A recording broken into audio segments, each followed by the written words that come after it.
मध्य रेल्वेच्या आडगाव स्थानकावर नवीन इंटरलॉकिंग आणि जुने पॅनल काढण्याचं काम उद्या दुपारी 2 ते रविवारी सकाळी 3 पर्यंत कसारा ते आसनगाव दरम्यान तब्बल 14 तासांचा विशेष पॉवर ब्लॉक घेण्यात येणार। सर्व कसारा लोकल आसनगाव इथेच अर्ध्यावर थांबणार।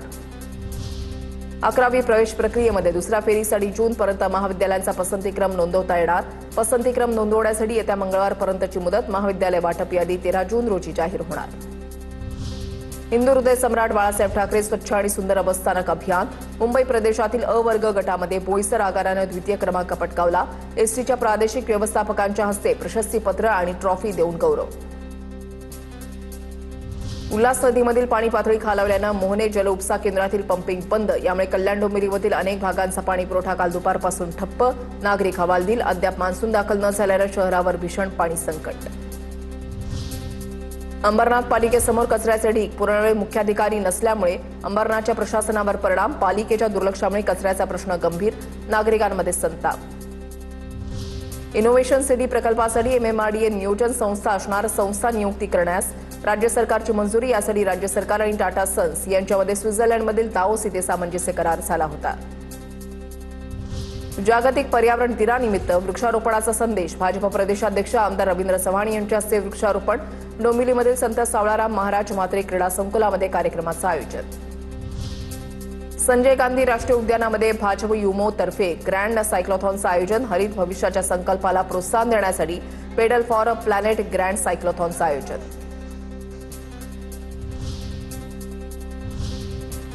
पुणे जिल्ह्यातल्या टॉप 9 घडामोडींचा आता आढावा घेऊयात। नसरापूर लैंगिक अत्याचार प्रकरण। मृत्यूपूर्वी चिमुकलीवर क्रूरपणे लैंगिक अत्याचार। ससूनच्या डॉक्टरांची कोर्टामध्ये साक्ष। अत्याचार प्रकरणी आतापर्यंत एकूण 30 साक्षीदारांची साक्ष नोंदवण्यात आली। पुण्याच्या दौंडमधील गर्भलिंग निदान प्रकरण। अवैध गर्भलिंग निदान प्रकरणी पोलिसांकडून विशेष पथकाची स्थापना। अवैध गर्भलिंग निदान प्रकरणी यापूर्वी दोघांना अटक।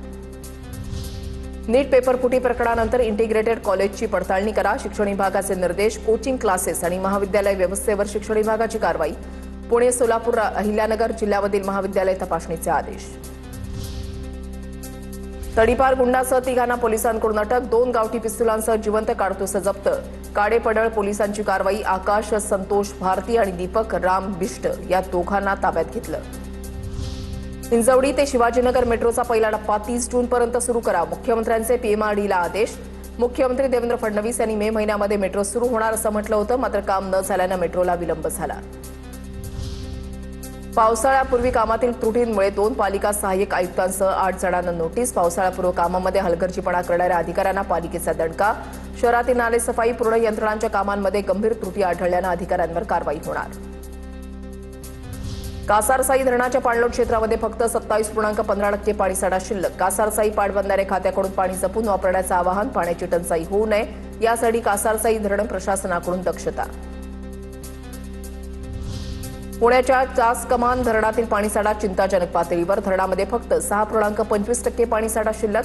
खेड आणि शिरूर तालुक्याला पाणी टंचाईचा सामना करावा लागण्याची शक्यता। पिंपरी चिंचवडकरांना पाणी पुरवठा करणाऱ्या पवना धरणामध्ये 24.07% इतकाच पाणीसाठा शिल्लक। धरणातील पाण्याचं बाष्पीभवन मोठ्या प्रमाणावर होऊन पाणी पातळी कमी। वेळेमध्ये पाऊस पडला नाही तर नागरिकांना पाणी टंचाईला सामोरं जावं लागणार।